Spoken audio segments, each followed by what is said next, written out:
Hello, and welcome to Williams Mullen's Benefits Companion, a podcast that helps employers navigate the complex legal challenges of managing their employee benefit plans. I'm your host, Brydon DeWitt, and today I'll be joined by Beryl Ball of CAPTRUST to discuss best practices for retirement plan committees. How are you doing today, Beryl? I'm doing great. Thanks, Brydon. Thanks for joining us today. Can you give us a little bit of your background? Sure. For the past 11 years, I've been with CAPTRUST. My practice is all retirement plans, mostly defined contribution plans. I serve both for-profit and nonprofit clients, primarily in the Mid-Atlantic region. Well, thank you. And again, thanks for being here. And I've seen Beryl in action and working with retirement plan committees and thought she would be a great addition to our podcast. And today we are going to discuss the best practices for retirement plan committees and the fiduciary responsibilities under the Employee Retirement Income Security Act that plan sponsors have with respect to their retirement plans. Under ERISA, a plan sponsor can have significant fiduciary responsibilities. The plan sponsor is often the named fiduciary under the plan document, and then any individual or committee that has discretionary authority with respect to plan assets is a fiduciary under ERISA, with ERISA's obligations to act solely in the interest of plan participants and beneficiaries, to use assets solely for the benefit of plan benefits and beneficiaries, and to pay the reasonable expenses of plan administration, and to manage the plan and manage the assets in a manner that a prudent expert who's familiar with those issues would conduct him or herself. And so I think a lot of people think your responsibility is to act as a reasonable person or a person off the street. But ERISA raises that standard to being, you have to act in the manner of a prudent expert, someone who knows about these issues, such as investment options, fees for service providers such as record keepers. And so it's a significant responsibility for plan sponsors, and it's been the subject of quite a bit of litigation, both under 401k plans and 403b plans. So Beryl, when a client approaches you and says, how do we manage this? How do we handle this responsibility that we have? What are some things that you suggest for them?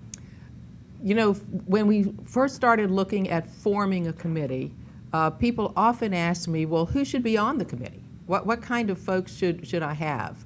Most committees that I work with in my practice, whether they be for-profit or nonprofit, and also looking at CAPTRUST system-wide, which is more than 1,700 plan sponsors, pretty much everyone has a committee. And even though we find that the Department of Labor, ERISA standards don't require one. That's right. One of the first best practices of a retirement plan committee is having a retirement plan committee.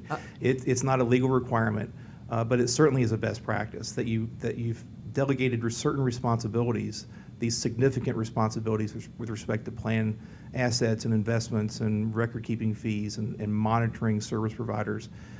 It's really a best practice to have a committee in the first place. Yes, and what we usually find is that there's some type of legal delegation of authority that goes to those committees, either from trustees, boards, et cetera, so that one of the first aspects is to make sure that the committee actually has the authority to do the kinds of things that we want them to make decisions about the plan, always in the best interest of participants. So who should be on it? Usually we'll see a representative from finance, a representative from human resources. We'll also see some, depending on if it's a 401k or a 403b, what I would call business managers, someone who is representative of the organization that we are serving in this capacity. Folks often ask me, should I have rank and file employees on it? Should I have the CEO on the committee? Should I have the CFO on the committee? I think those tend to be a personal decision, but what you don't want sometimes is to have the CEO on the committee because it dominates the conversation. You want people who are willing to make decisions, have the authority to make the decisions. I've even seen some committees with actually written job descriptions so that people really know what their responsibility is. We generally see an odd number on the committee, not odd people, just an odd number on the committee. So 5 is a very common number to include on the committee. And is that so you can have a majority? It is. One of the things that you need to do is figure out how you're going to make decisions. Is it by consensus? Is it majority vote? Or do you intend to vote on decisions, et cetera? And if you have the CEO or the CFO on a committee and the vote is 4-1, but the 1 is the CEO, there goes your vote, right? That's exactly right. And that's why we tend, especially in a larger organization, small organization, a small plan, maybe the CEO or CFO sits on it because that would be the natural representation. So there's no perfect answer to that.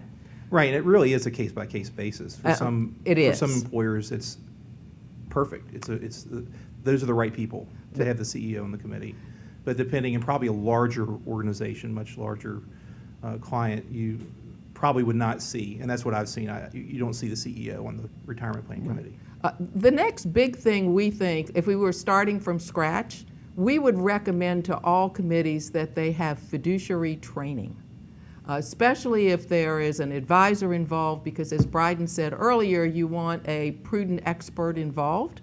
And so if that prudent expert is going to be an advisor, then you might want that advisor or perhaps your legal counsel to do fiduciary training. That gets everyone on the same page. They then know what their responsibilities are. Yeah, and I think it's really important that committee members don't see themselves as rubber stamps, or this is a meeting they have to attend once a quarter for an hour and check out as the financial advisor or the investment advisor is giving advice and figure, well, we'll just do whatever that person says. Each committee member needs to be fully invested in the process, have a voice in the committee, and have that training so they know the responsibility they have and the importance of those meetings. And we've seen in litigation situations where committees that have fiduciary training do better in those situations because they know what their responsibility is, they're willing to participate, and they know, most importantly, we think some of the things that ought to happen is that committees need to understand why they have done things. And there was a recent case where one of the kind of bad facts for the plan sponsor was that in the course of the litigation, it came out that the committee members didn't know certain key terminology, investment terminology, and didn't understand their responsibilities. Once you've got the committee formed, you've got the committee trained, then you need some guiding documents to go by. So for example, one of the most important guiding documents, because of the level of investment decisions that the committee is going to make, is an investment policy statement. So you want the committee to work together to form that investment policy statement, understand it, and agree to it. You also want to make sure that the committee is insured. As Brydon said earlier, this is an important ERISA matter, and so you want to make sure that the committee understands their obligations and is insured in case there are any issues that come up later.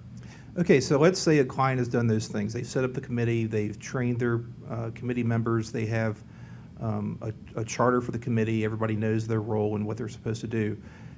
What then? So now we hit the road running and we're going to start having these committee meetings. How often should we have meetings, and what are some best practices for those meetings and how you run the meetings? We believe a best practice is quarterly meetings.